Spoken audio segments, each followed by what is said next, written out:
Did you get back? So I got this beauty. Me and Sam have been competing because she wanted it and so did I.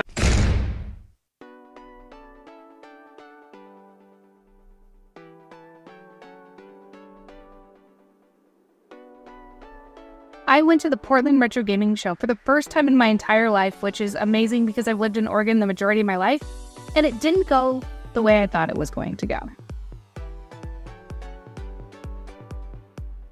In all honesty, the reason that this con didn't go the way I wanted it to is because I basically had a migraine all day, which really sucked, but I was able to get some pickups, a little bit of B-roll, and I want to talk about my experiences at Portland Retro Gaming Show, about some of the pickups, and some of the betrayal that I experienced from one of my closest friends.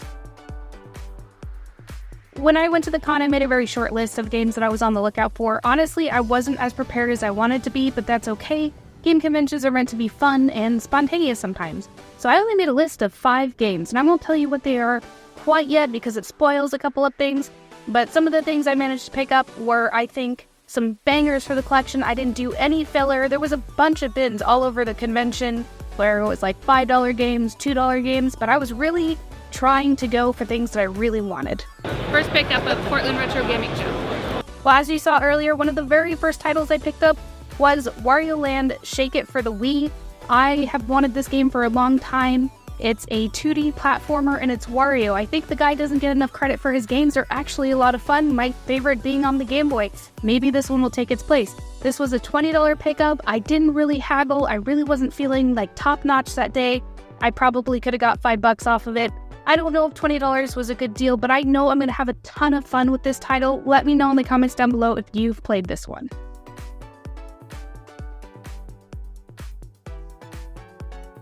Next on my list, I picked up a couple of NES titles. The one on my list was Chip 'n Dale Rescue Rangers, the first one, obviously not the second one. I don't know if you've seen the price of that one, but it's completely insane.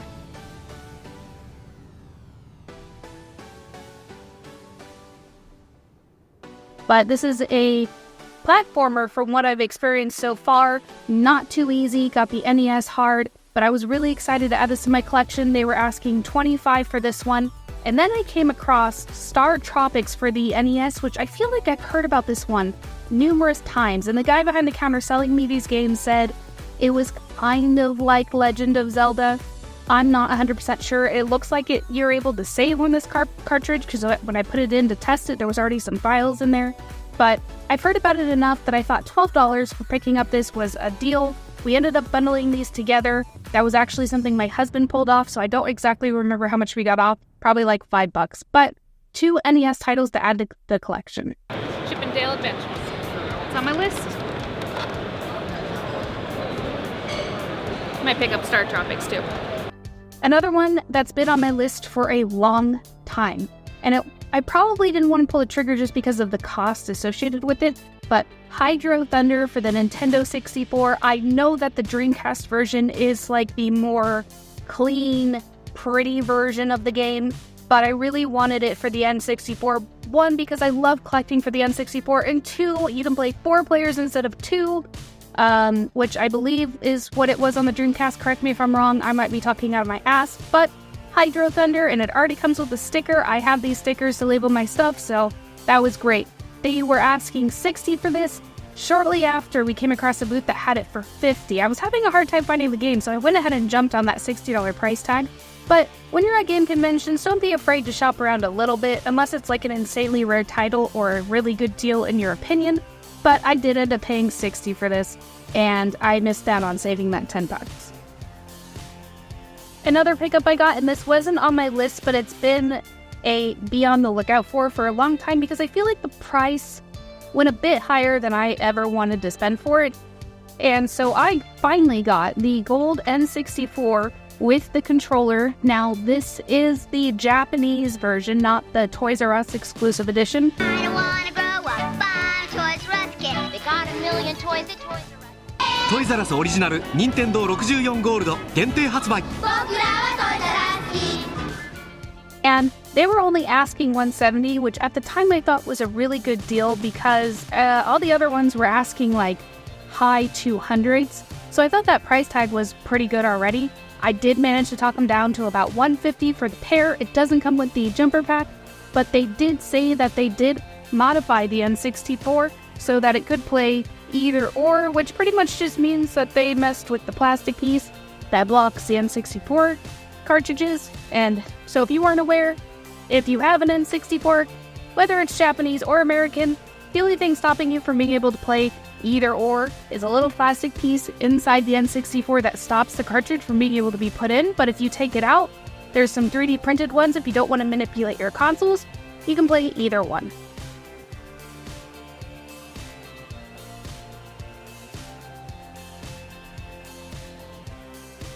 Something I was really excited about, and I didn't think I was ever going to add to my collection because I feel like the prices are pretty absurd for these, is right next to the gold N64 was an actual Hori pad, which I was amazed. I think they were asking like $65. I got both of them bundled together, I think for like $210. But having a Hori pad was something I never thought I was going to be able to do. I didn't think I was ever going to add these. These were only sold in Japan, if I remember correctly.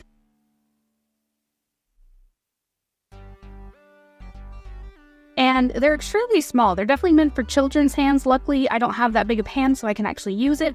Both of these are tested. They both work great. And I am so excited to have this in the collection because I loved the Hori pad design. I just never thought I was going to be able to pay for one to add to my collection. Before the convention, my friend Prince Zach, and yes, that is his handle online, he does have a YouTube channel. He bounces back and forth from Japan a lot, and he got me this Super Nintendo World DK barrel from Universal Studios in Japan, and this Famicom copy of Super Mario World, but don't let it fool you, it's actually, I believe, just a notepad, and this one has some snacks in it. But that was extremely nice of him to bring these from Japan and give them to me in my collection. I love both of these dearly. We've known each other for years, so he knew exactly what to get me.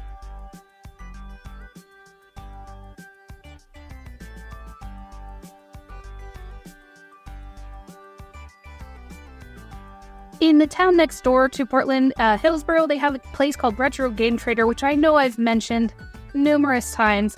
Again, going for the killer, not the filler. But I cannot tell you how many people have mentioned Batman the Brave and the Bold, the video game. And I got this for $19 at the store complete. I've been wanting to add this to my collection. It's just not something that's always been on the top of my list, but I'm extremely excited. I have been way more into co-op titles, and so getting this game is something I've been wanting. And from what I understand, it's actually not a terribly long game, which is not always a bad thing. And then for $1, I got the PlayStation Underground demo disc. It comes with a couple of discs, and it was only $1. So I thought that was a killer deal. I love collecting demo discs. I think they're extremely interesting. You know, now you just download them, but I was really excited to add both of these in my collection for only $20 from the store the day after I went to the convention. Can I at least play as myself? Sorry, pal. I get to be Batman.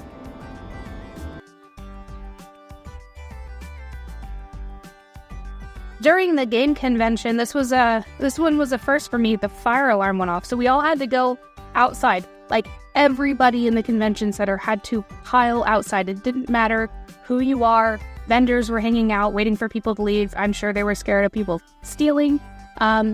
And it wasn't all bad. I was able to meet Happy Console Gamer. He was a really cool dude. It was a brief interaction. I didn't want to take up too much of his time because he's probably been getting approached the entire time, but he was really cool. You know, I just briefly mentioned that I liked his stuff and his artwork, and so the fire alarm wasn't a complete bust, but it was definitely an interesting experience. Luckily, we were only outside for, my guess would be like 20 minutes, but afterwards, the alarm saying that the fire stuff was like over wouldn't stop going off, so that was extremely annoying. All right, so Okay. what happened, Zach? They let people back into the building. So then we started walking over there to grab some coffee. It's on the other side of the building. Once we walked over there, we passed these two people that were standing in front of the coffee shop. Their staff here, whatever. And then we're like, oh, the coffee shop's closed, so we can't get coffee. So then we turn around, and then we go right. We try to come back, and then the two people were like, oh, you can't come this way, exhibitors only. And I was like, we literally just walked right past you. And then they were like, no. You have to leave the building, or you have to wait here. And I was like, that makes no sense.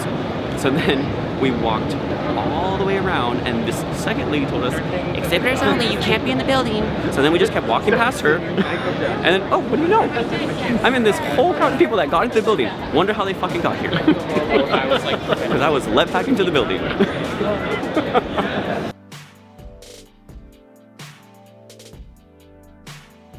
Well, what is it? You're showing the back of it. I opened it up, and bam! Only for $100. And guess what? The mat was brand new. Bullshit. It really was. You should have seen it. I was like, oh my god. Okay, we couldn't find you. Actually, we lost you. I'm so happy I found it.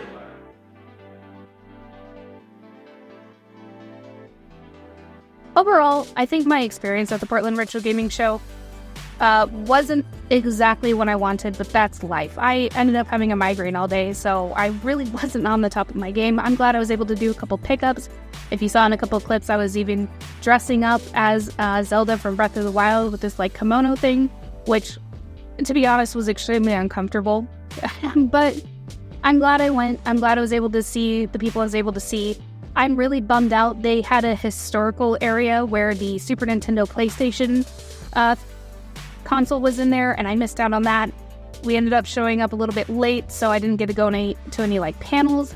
Honestly, partly that was my fault. I could have pushed myself a little harder, but I just wasn't feeling that great. But I look forward to going next year. I think they had a lot of booths. I think their prices were okay. I didn't feel like I was getting any like crazy deals, but everyone was willing to work with me, and you know, they'd be willing to work with you. I only went on Saturday.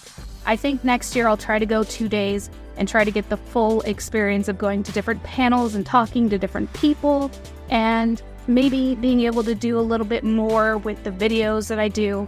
But thank you guys for listening to my brief experience, even though it might not have been that eventful. But let me know if you've been to the Portland Retro Gaming Show. Let me know what you think of the convention. Again, I think the pricing of their stuff is okay. I will admit that I probably had a lot more fun at Siege, which is this in South Carolina, which I plan on going to in July, which is really exciting. But thank you guys so much for watching, and don't forget, a pixelated world awaits. What notable character is in Castlevania? I don't know. Queen Elizabeth. Vampire. It's gotta be a vampire. And what is the vampire's name? What are you talking about? What vampire? Oh my god, they put Edward. Wait, Edward's in Castlevania? What's Castlevania? It is a game that The main character is Alucard. What is Alucard spelled backwards? Dracula. Ha! Good, I knew you'd get one.